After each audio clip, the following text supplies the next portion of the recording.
Hey, what's going on, guys? How is everybody doing? So in today's video, I have to do something that I've not had to do on this channel before, and that is admit that I was wrong.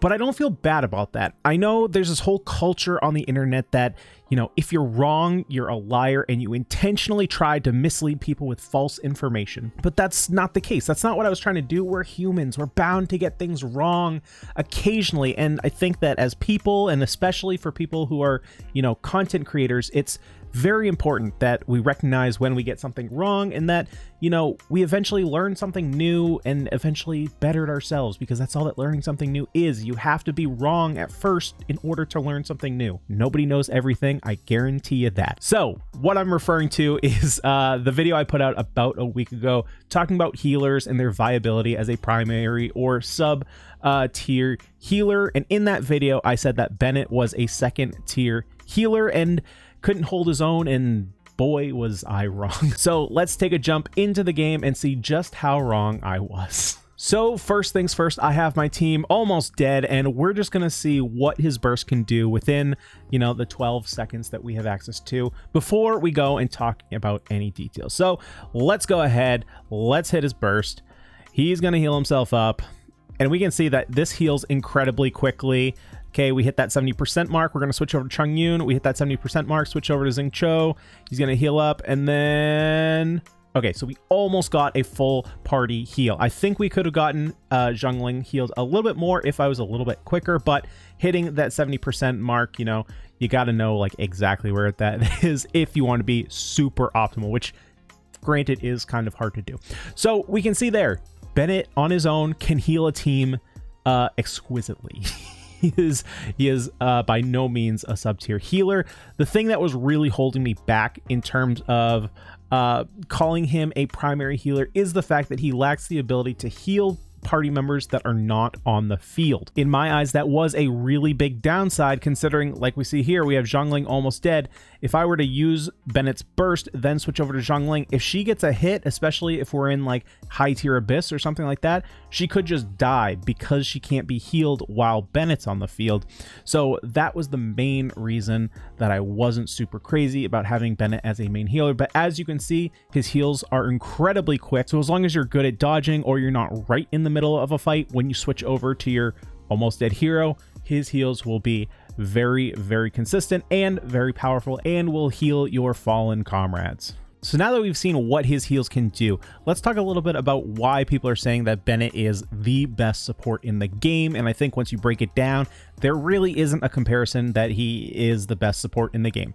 So first of all, he has what is currently the best element in the game, Pyro. For a while, I was thinking that it was Electro, but more and more I see things in the game, it's Pyro. There's no contest. Pyro is the best. So really the thing is that most of the high-end content in the game currently, when you're talking about Spiral Abyss, the main ones being floor 9 and 12, are primarily based of cryo enemies. So for that reason, having a Pyro unit at least on your team, let alone having a carry being Pyro, is extremely coveted. Next up, he is half of the Pyro resonance, of course, because he has a Pyro element, and that's the best resonance in the game, applying a 25% attack boost regardless of any kind of restriction is just insane compared to your other resonances. And so, you know, we already said that you want a Pyro carry, especially when it comes to later content. So if you throw them together with a Klee or a Diluc or, you know, even a Zhongling as your main DPS,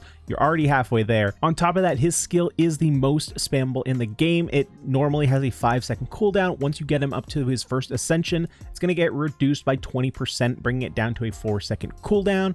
And then he's going to get an additional 50% whenever he's inside his burst radius, bringing it down to a 2-second cooldown. That is incredibly quick, and especially on top of that, Bennett's inherent stat is energy recharge. So he's just an insane battery. You can get him going with a ton of his skill activations and just recharge a bunch of energy, which basically leads to just burst spams, and it naturally increases the damage coming out of your team.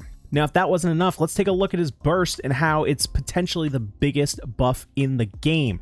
Now, if we're looking at his attack bonus ratio, the goal you should be looking at for Bennett as a support is level 6. just because once you get past level 6, you start needing gold books, and it starts getting a lot more expensive. So level 6 is kind of like the ex facto cutoff if you're not like a mega whale, right? So if we're looking at level 6, we're looking at a 78.4 attack bonus ratio. Now, that's really high, especially when you take a look at his base attack stat. Now, his burst is not going to be taking it from his attack stat overall. It is just his base attack, which is the white attack number when you go into his attributes. Now, if and when Bennett ever gets a banner, it'll be much easier to get his constellation stuff. Now, if we can get him to Constellation 5, which is his burst constellation, which means he'll get an additional 3 levels, that'll take him up to level 9, bringing him up to an attack bonus ratio of 95.2. Now, if we think about that, that's basically 100%. If we were to get him up one more level to level 10, that is going to be 100% of his attack, and that is a huge buff, especially with the duration. You're talking a duration of 12 seconds, a cooldown of 15, which means that there's about 3 seconds that you can't keep it up, but because of his recharge, he's just going to be building up his burst so incredibly quickly that he's basically always going to have it up while it's available. Now, the higher we level his burst up, now obviously he's going to lend more attack to whoever's inside his burst radius, as long as they're above 70% health. That is kind of a restriction, but if we're able to get him up to Constellation 1, he completely removes that. In addition, he adds another 20% of his attack. So even at level 6, you're still almost getting 100% of his attack. It's just under, it's like 98.6, right? Basically 100%. Now let's take a look at what he could be potentially giving someone. Now, a little context before we take a look at this number. Now, obviously, my Bennett is a little bit whaled out, right? He's level 90. His weapon, is a black sword, level 90. So take this number with a grain of salt, but let me just show you the potential he could have if you were to build up a Bennett fully. Now, my Bennett's attack, his base attack, is 701. So that means that right now my Bennett is, well, he's not fully giving that 701. I don't have him at Constellation 1, but when I do get that first constellation, he will be transferring 700 attack to anybody who stands in that circle, including him. That's an insane amount of damage to be able to easily pass between hero to hero. Even if you take a look at the 3-star catalyst, the Tales of Dragon Slayer, if you fully refine that, you can pass a 48% attack bonus to whoever you switch into. Now, my Razor is pretty well invested, right? But if we take a look at him, he has a base attack of 842. Now, even with that almost 50% attack bonus, he's still only going to be getting about 420 attack. And that's from a really, really high percentage attack boost. So the fact that Bennett can almost consistently, like all the time, keep up, granted, this is a whaled out Bennett, but for me, 700 attack across all my heroes, as long as they have above 70% HP, unless I have that first constellation, that's some nutty damage. So at this point, I think it's obvious in saying that, yes, I was wrong. Bennett can be your primary healer, and a damn good one at that. But I think it's also good to recognize that he doesn't necessarily have to play support. He can play your carry, and that's exactly what I'm showing off here. This is a team that I've had a lot of fun running the past week or two. And this is like the team that really showed me how good Bennett can be, because as you can see, there's really no other healer on this team. The only one that you could really speak of is Jingcho, and look, his heals aren't like that great. They're pretty decent at kind of mitigating some of the damage, but in terms of a healer, that he is not. But overall, the fact that Bennett is so flexible, right? On this team, what roles does he play? He plays carry, he plays battery, and he plays healer all in one. His energy recharge is so insane that when he's on the field, he's not only helping to charge his own burst, but he's significantly helping his supports to build their burst rather than just them helping him build burst. This team is incredibly potent with damage. Like, if you like spamming skills, if you like bursts, this team is incredibly fun to use. The only thing that I'm not super sold on is Zhongling. She hasn't really felt like she entirely fits, but at this point, she is the best pyro support to use on this team, and I really do want to keep that pyro resonant, so I will keep her until we find or get a replacement for her. But she does perform well, just not as good as the other three. Bennett and Chongyun, they have a lot of damage potential. If you switch a Chongyun skill into a Bennett burst, you're looking at really big crits as long as you have Bennett built for crit. And Xingqiu is one of the other best supports in the game currently. His burst has so much damage potential, also providing a little bit of longevity, with Bennett being able to reduce some of the incoming damage while also healing a little bit every time one of those rain swords goes away. Is super nice. Basically on these two, Chongyun and Xingqiu, I have both sacrificial weapons because they do have longer cooldowns. Xingqiu is definitely important to have a sacrificial sword. That's easily the best weapon he has access to. You can just get 2 E's off, build up his Q, get that going, and then you just repeat the whole thing over again, basically keeping up his burst 100% of the time. In terms of Bennett, his longevity is great.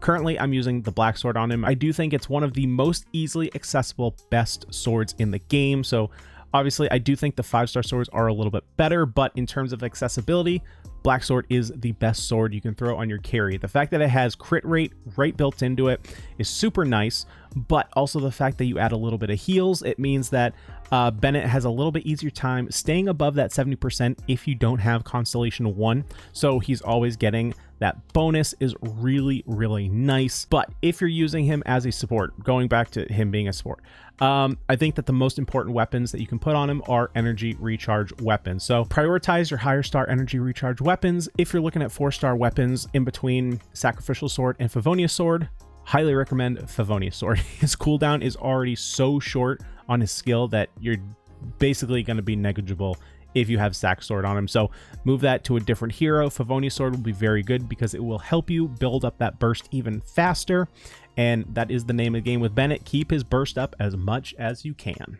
So guys, hope you enjoyed this little video on Bennett and how I was so wrong. He is easily one of the top tier characters in the game right now. Hopefully, if you had the resources, you picked him up in the Star Glitter shop when you had access to him last month, because that was the easiest way to get him. That's exactly how I got him. At this point, I do think that Bennett will probably be the next hero that I do a full in-depth guide on, more in-depth than this. Let me know down in the comment section below if that is something that you'd want to see, a full in-depth guide, just like my Chi-Chi and Razor videos on Bennett, as well as a full team build guide. Let me know down in the comment section below if that is something you'd like to see. But guys, that's all I got for today. Hopefully you did enjoy the video. If you want to check out some more content like this from me, you can head over to my Twitch page, twitch.tv/xjazze, where you'll see me playing this very team, or you can subscribe right here on YouTube, like the video if you liked it, and click the notification bell. That way you never miss a video. Or you can join our Discord. Link will be down in the description below. But guys, that's all I got for today. Hopefully you did enjoy, and I'll see you all in the next video. Peace.